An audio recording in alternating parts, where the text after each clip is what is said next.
Hi, വീണ്ടും ഒരു പുതിയ വീഡിയോ ആയിട്ട് വന്നിരിക്കുകയാണ്.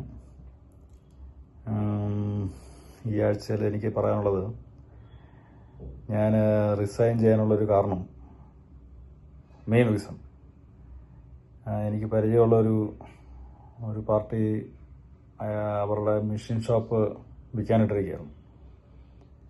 മെഷീൻ ഷോപ്പ് എന്ന് പറഞ്ഞു കഴിഞ്ഞാൽ ഒരു 3-4 CNC ലേത്ത്, ഒരു BMC കട്ടിങ് മെഷീൻ, അങ്ങനെയൊക്കെയുള്ള റെഗുലർ ഓർഡേഴ്സ് ഉള്ളൊരു കമ്പനി. അപ്പോൾ അവർ നടത്തുന്നത് 2 പാർട്ട്നേഴ്സാണ്. അവർക്ക് ഒരു എബവ് 60 ആയി, മക്കളാരും ഈ ഫീൽഡിലില്ല. അവർക്ക് റിട്ടയർ ആകാനുള്ളൊരു ആഗ്രഹത്തിൽ ഈ മെഷീൻ ഷോപ്പ് മൊത്തത്തിൽ ആൾക്കാരും കൊടുത്തിട്ട്, ആസ് എ ബിസിനസ് കൊടുത്തിട്ട്, അവർക്ക് ഒരു റിട്ടയർ ആവാനായിരുന്നു പ്ലാൻ. അപ്പോൾ അങ്ങനത്തെ ഒരു മെഷീൻ ഷോപ്പ് ടേക്ക് ഓവർ ചെയ്തിട്ട് റൺ ചെയ്യണമെന്നുള്ളൊരു പ്ലാനിലായിരുന്നു ഞങ്ങളും. അപ്പം കഴിഞ്ഞ ആഴ്ച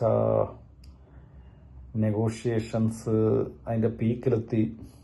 അവസാനം ആ വിലയിൽ ഒരു ഡിസഗ്രിമെൻ്റായിട്ട് എല്ലാവരും പിരിഞ്ഞു. മുന്നോട്ട് പോകാതെ എല്ലാവരും പിരിഞ്ഞു.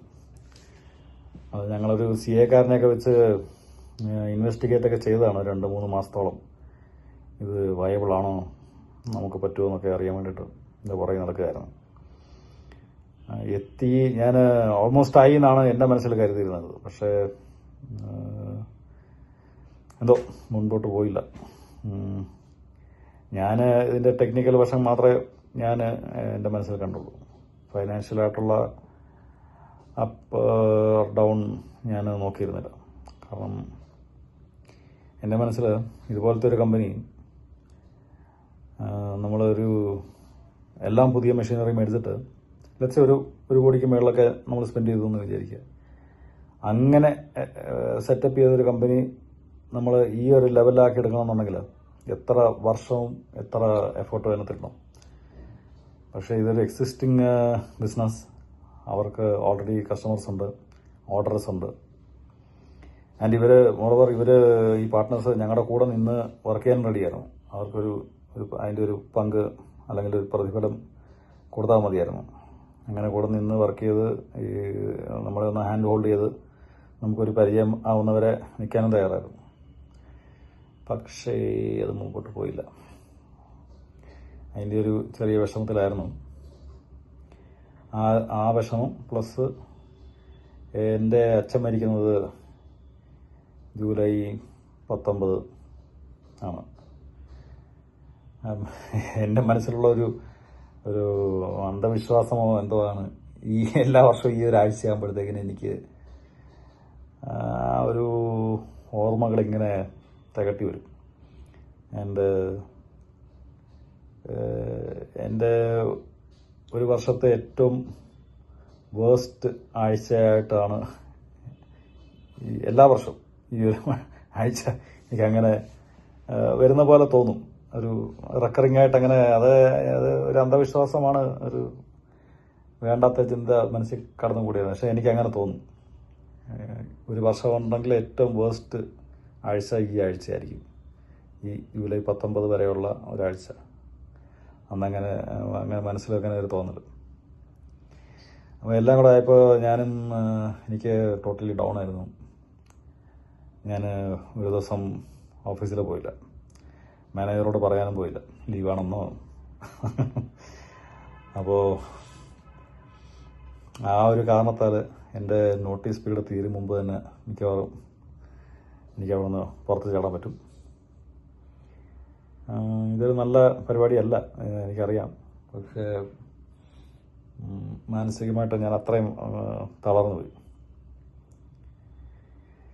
എന്തായാലും സെപ്റ്റംബറിന് മുമ്പ് തന്നെ മിക്കവാറും ഞാൻ HCL നിന്ന് പുറത്ത് ചാടും.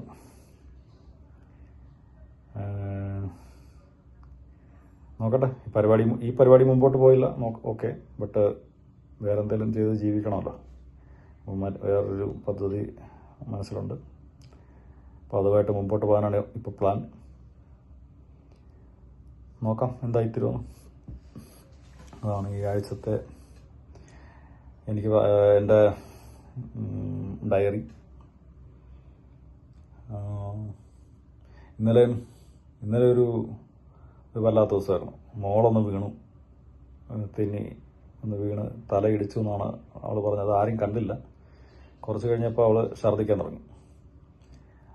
തലയിടിച്ചു, ഛർദ്ദിൽ തുടങ്ങിയെന്നൊക്കെ പറഞ്ഞ് കേട്ടപ്പോൾ ഞാനും ഇച്ചിരി വരണ്ടു പോയി. അങ്ങനെ ഉടനെ ഇവിടെ അടുത്തുള്ള ആശുപത്രിയിൽ കൊണ്ടുപോയി എമർജൻസിയിലോട്ട് കയറ്റി CT സ്കാനൊക്കെ ചെയ്തു. കുഴപ്പമൊന്നുമില്ലായിരുന്നു. 2 ബോട്ടിൽ ട്രിപ്സ് കൊടുത്ത് പിന്നെ വീട്ടിൽ കൊണ്ടുപോകും. ഇന്ന് ജൂലൈ 19 ഇന്ന് പാതിരാത്രി കഴിഞ്ഞാൽ ആണ് നമ്മുടെ ഫുട്ബോൾ വേൾഡ് കപ്പിൻ്റെ ഫൈനല്.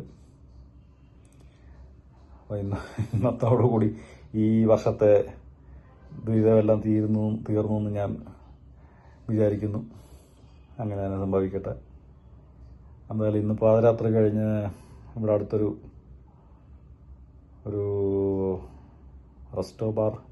ബാർ ആൻഡ് റെസ്റ്റോറൻറ്റ്, അവിടെ ലൈവ് സ്ക്രീനിങ് ഉണ്ട്. ഉറക്കം വന്നില്ല എന്നുണ്ടെങ്കിൽ ഒന്ന് പോയി കാണണം. അങ്ങനെ ഫൈനലെങ്കിലും ഒന്ന് ഈ വേൾഡ് കപ്പിൻ്റെ ഒന്ന് കാണണം. കഴിഞ്ഞ വേൾഡ് കപ്പിൻ്റെ ഫൈനൽ ഒരു സംഭവ ബഹുലമായൊരു പരിപാടിയായിരുന്നു. അപ്പോൾ അതിൻ്റെ ഓർമ്മകൾ അയവിറക്കാൻ ഇപ്രാവശ്യവും അറ്റ്ലീസ്റ്റ് ഒറ്റയ്ക്കേ ഉള്ളൂ, ഒറ്റയ്ക്കാണെന്നുണ്ടെങ്കിലും പോയി ഒന്ന് കാണാമെന്ന് വിചാരിക്കുന്നു. ഓക്കെ, അപ്പോൾ അത്രേ ഉള്ളൂ. ഇനി അടുത്ത ആഴ്ചയായിട്ട് പുതിയ ചില സംഭവങ്ങളുമായിട്ട് വീണ്ടും വരുന്നതായിരിക്കും. Good bye.